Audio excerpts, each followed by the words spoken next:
Hey YouTube, thanks for checking out RV Daydream. And as some of you saw, I alluded to something on Facebook, and that is we get to go camping today. Have you been up to? I've been riding on a daydream. Not really we, just me for now. Heidi's going to join me a little bit later. Also, I'm trying out a new camera today. This thing is pretty awesome, and it's going to complement what I got going on quite well. So last night what I did was hooked up the camper and moved it out of its spot. I think we might store it over in this area this winter. I was thinking about maybe just kind of lining it up a little bit closer to the beat up raised garden. You can see it went to disarray whenever the picking had been done. But I think we might do this because this is a good solid surface and it will still allow us to see the garage, and I was concerned about leaving garage doors open during the winter and not knowing it. We do that a lot. We're just going to head out to West Branch, and I'm going out today. Today is Tuesday, and I'll be there tonight. Heidi will join me tonight after she gets off work. And then we'll have all day Wednesday that she's off, but it is our son's birthday, so we'll be running back to the house, having dinner for him, stuff like that. Of course, birthday cake, candles, the whole deal. You know, Heidi's treats them still like little kids, and they enjoy it sometimes. Then after that, we will go back out. We'll have Wednesday night, and then Thursday she's off, so Thursday for the most part, unless something comes up that we have to come back to the house. And then Thursday night we'll make the decision at that point if we're going to leave Thursday night to come home so we both can be at home, or I might stay until Friday morning myself. So we'll have to see how that works out. But the big news is it's going to be in the 50s to 60s, and on Friday, although we'll be coming back home, is going to be 70, darn near close to 70. However, after that, it gets colder and we have snow in the forecast. They're forecasting anywhere from a dusting to 2 inches of snow, so the fun's going to be over. Hopefully maybe the warmth will show back up again, but we're going to move into a cold pattern for sure. It's been pretty nice this year so far, kind of like last December. That's why we're leaving the camper at least uncovered for the time being. I don't mind getting a little bit of snow on it, knowing that it's not going to be a lot of snow that's going to stay there for days on end. Now, as far as the camera is concerned, you guys probably watched my video. If not, I'll put a card up above here that had all the video gear that I had. And it was funny because as I was doing the video and as I was editing the video, I realized that I really hadn't bought any new cameras for shooting for a while. So I bought an AS200 to replace my AS20, which that was the little black camcorder, which did a really good job. Little black action cam, just tiny thing. And then the AS100, which had served me really well and was the workhorse of the entire whole gear that I have. I mean, I use it the majority of the times. I went ahead and replaced it with this one. Now, the problem with that AS100 was it came with a live view remote that was on your wrist or wherever you wanted to put it, really. So I had to... I'm getting rid of that whole setup, so I needed to buy one that had a new live view remote that would work with the AS200. I know these are all numbers and probably don't mean very much, but basically I got this FDR-X3000, and it's the flagship of action cams right now because I don't know if you can tell, but not only does it have digital image stabilization, it is the first action camera that has optical image stabilization. So let me go ahead and show you. I'll walk around and see what you think. We'll go ahead and point it the other way. I don't have it on a gimbal or anything like that. I just have it on a Joby pod, Gorilla pod, whatever you want to call it. And you can see it's pretty smooth. I mean, I'm walking, and it's not like I'm a ballerina. And I can hold it pretty steady, but I can see that it's moving, but hopefully the shot is being picked up. Plus it has pretty good stereo sound to it, a lot of other features that I really like, so we'll have to see how it works overall. The truck is filthy. I thought maybe I was going to get it washed, but obviously I'm not. And thank you, Ohio. I can see a rust bubble starting right there. So awesome. I love this state. And of course back here it's starting to break through too. Whoop, look at that. So nice. Thank you, Ohio. Incredible. At least the underside's really solid and the frame's really solid. What I got to do is put some clothes and some stuff that we've taken out of the camper that needs to go back in. So I'll do that, and we'll rejoin in a little bit here. All right, guys, so you're up and close and personal with me today. I'm heading out. Gonna go out there and get my place, get my spot. See, it's a what do you want to call it? It's a walk-in. That's what it is. They're all walk-in sites at this point, so it's like an after-hours check-in, which I showed that on a previous video. Yeah, we'll go out that way and see what we can see, and hopefully find a decent spot. Well, this truck, I just can't believe how filthy it is. I got you guys set up, of course, on this camera. This is the AS200, and then my new camera out the front, so we got a good stabilized shot, but you are being shown through a window that's a little bit dirty, so I don't know how good that is. Boy, I missed this, I'll tell you that. I missed getting out, so let's start on our way.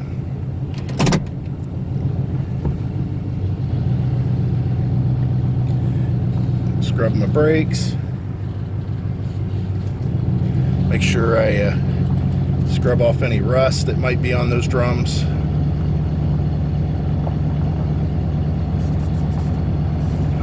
Alright, that's pretty good. Then we'll just head on out. Our driveway's so rough, I hate it. We need to get somebody to grind that from us. Grind that thing off there. Lip. Grind that little lip. That's what I meant to say. Turn left at the traffic light.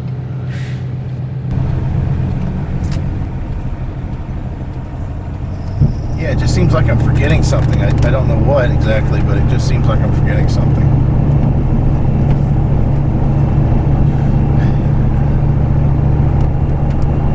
Check the tire pressures, obviously, because who knows, it's been sitting for a while. Right now all the spiders are hanging onto their webs, just flapping in the breeze, hanging on for dear life. So what I plan on doing is getting out to the campsite, finding a spot, because it's just walk-in, so they have limited sites as far as the entire campground's concerned. They have zoned off certain areas that you can't go, as far as with campers and camping. I'll find a spot, go ahead and park the camper, set it up, and then I've got to take off and go and get some sort of groceries on a very minor level. I'll pick up some, of course, hot dogs. Oh, jeez. Heidi, she hates them.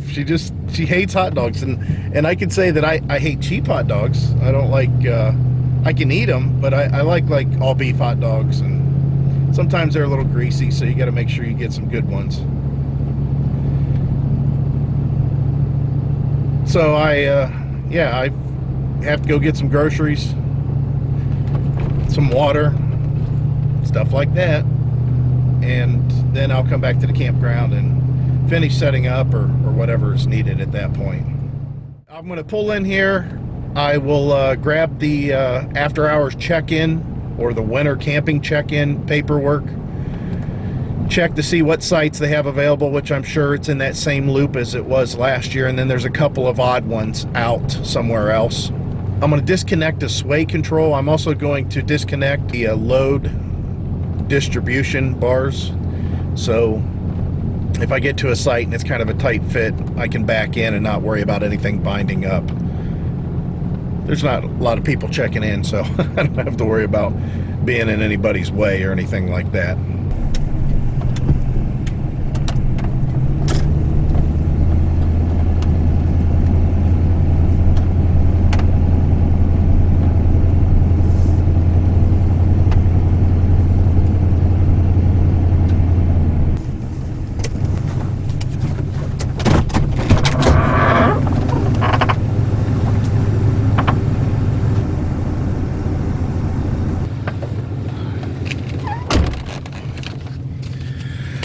Well, I figured out what I forgot.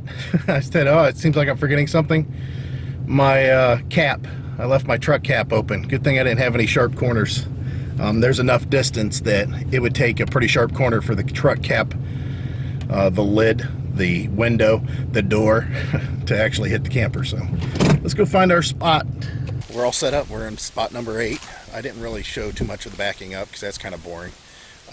I know that this site is unlevel, and it's nice going to a site that you've already dealt with before for obvious reasons. Kind of a rig job there, but you get the idea. It works. Leaves, lots of leaves. Heidi has a rake that she keeps underneath of the bed in the bedroom there. So I bet you she gets out here and does some raking. Maybe you'll burn a little leaves. I doubt it. I don't really want to do that. Nice site though. I enjoy that we can see some water. You're going to hear the leaves here, and sorry if you're picking up the wind because it is pretty windy out here. The sites that are a little bit further down, the wind is really whipping through there, so I didn't want to do that. So I got to get hold of Heidi, let her know that I'm at the same site, and I'll probably do that whenever I go up to the office and drop off the registration and go out and get some groceries so I can eat. I don't really know what I'm going to do though. I was thinking about cooking on the grill, but it seems like a lot of trouble just for a few hot dogs. We'll have to see how Heidi feels. She likes cooking on the grill. We'll pick this up a little bit later. Alright, so I stopped at Burger King, got a quick sandwich, some kind of a 2 for $5 deal, and only ate part of it. I don't know why I stopped there. And now I'm at Giant Eagle. Giant Eagles, they're all over Ohio. There's quite a few Giant Eagle gas stations that we get discounts on, get-go, stuff like that. So yeah, if we buy there, we get some kind of rewards and we can get gas cheap. Let me go in and see what I can find. All right, so $26. I had to get some paper plates and paper towels because we took them out of the camper. Forgot about that. Just hot dogs and some chips and pop and then water. Heidi's going to bring some leftover pizza and some leftover chicken and JoJo's that we had in the refrigerator when she comes. But that $26 at Giant Eagle, next time I fill up my tank, 20 cents off of whatever the gas price is. So if gas prices were $1, let's say $1.80, I would get obviously $1.60 a gallon for up to 30 gallons. So good deal. Groceries are okay as far as pricing. I mean, they come out ahead somehow. I'm sure. So heading back to the campground because it's starting to get dark. I'm gonna have to run my headlights on the way home. It's not overly dark, but it's making it to where everybody needs the headlights on because the street lights are on. So we'll pick it up back there. Okay, Heidi's on her way. She stopped at the house to pick up a few things, extra pillows, some extra blankets, you know, just little stuff. But getting to think about those blankets, I wanted to tell you, the temperature is supposed to be really nice for the days that we're here. Friday, whenever I head back home, or Heidi and I head back home, no, she'll be at work, so it'll probably be me heading back home if it's Friday. The temperature is going to be still really warm, and we might break a record for the area, which is like 72 for this time of year. That'll be really nice. It drops down to about the 40s at night, but then Saturday, boy, we got some wicked weather that's going to be coming. It's going to be kind of strange because we're literally going to have a high of like 70 degrees, and then less than 24 hours we're going to have a high of like 30-some degrees, and lows with the wind chill like down to 22. So we're going to go from possibly 72 degrees for our record high. If we do make that, in less than 24 hours we're going to have 22 with the wind chill. So You do the math there. That's 50 degrees difference in less than in less than 24 hours. So hopefully that don't happen and it gets drug out a little bit more, which it might. Talking about temperatures though, nothing's going on inside of the camper. I don't have the furnace on. I'm going to try to heat this whole thing with this little Polonis furnace, which I'll show you this thing. It's 53 degrees outside. It's 60 degrees inside here. And other than these lights running, we don't have any heat source. So let me show you the little furnace. This little furnace has an oscillating function here. And of course, you can set the temperature in which the thermostat kicks on or off. And then you have, off, low, high. We'll just put it on high. I'm not going to turn the oscillator on. I'm going to just set it on the floor right here. It's kind of dark, I know. I need to turn up this lighting. I don't know if I have showed you guys this lighting in here. It's something that I picked up real cheap on Amazon. If I can find the link, I'll put it down below. But it makes it nice. I don't know how to make it any brighter. There we go. Our bedroom's kind of a disaster, but it's just thrown together. These pillows and stuff, I don't even know where they came from. They were just in a bag. And I just threw these blankets. They were kind of like leftover blankets from whenever our kids took the camper. But anyways, we'll set this little furnace down below. And we'll see if we can heat this thing up. You can see, like I said, it's, let's see, 60 degrees here. And I wonder how old this thing is. Like I said, we bought it a long time ago. And the reason I bought it is because Paul Harvey had talked about Polonis heaters and how good they were. And man, I'm telling you, it's a ceramic of some kind, but it has a little, looks like a car radiator in there. It just does a really good job. It'll heat this whole camper up. So let's see if we can get a time on this too. It is 7:09. So we'll fire this thing up and see how long it takes to heat this camper up. Guess who's here? Me. She finally made it. It's a little bit dark outside. Very dark. And what'd you see on your way in? 6 deer and a raccoon. Now, but I didn't hit any of them.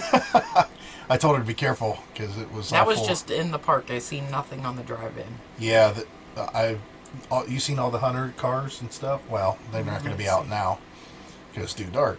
I went outside because I heard some noise, and man, there was a big fat raccoon. I mean, it's huge. It was basketball size. It was just looked like a furry basketball that could walk. So she's here. We got the furnace running, the little heater. I'm going to show you guys how warm it's gotten in here so far. Heidi's got some stuff out in the car I got to help bring in, and I'm editing videos, and I found out that our action cams, whenever they're on the highest settings, boy, my video editing software does not like to mess with it.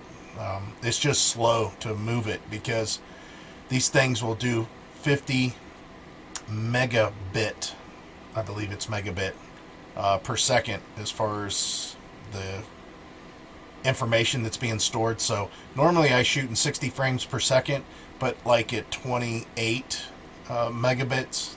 Now I tried 50, and of course it's almost double the size, and it's really slow. So I'm going back to the old way. That's what you're seeing here now. That'll make it a little bit easier. So let me see what the temperature is, and then we'll go ahead and close this video out for the day, because I got to do all this editing and get this thing up and see how our Wi-Fi is out here, and see how our cellular data is out here. I'm going to tether to it and see what happens. So let's see what the temperature is. Look at that, 66.6, and it's 7:43. So you can see it warms it up in here quite a bit, and I haven't done anything with it. I turned it on. You can hear it down there running. Let's go ahead and let you hear it. That's it. It's on high. It's on full blast. So it'll get it warm in here. It'll be nice and toasty. We'll be able to sleep relatively well. So I'm going to go out and help her unload the car, and that'll conclude today's festivities. Woo! I'm going to get something to eat. Heidi might boil some hot dogs or something, make it even warmer in here. All right, guys, that's it for now. I hope to see you out there. Bye. Bye.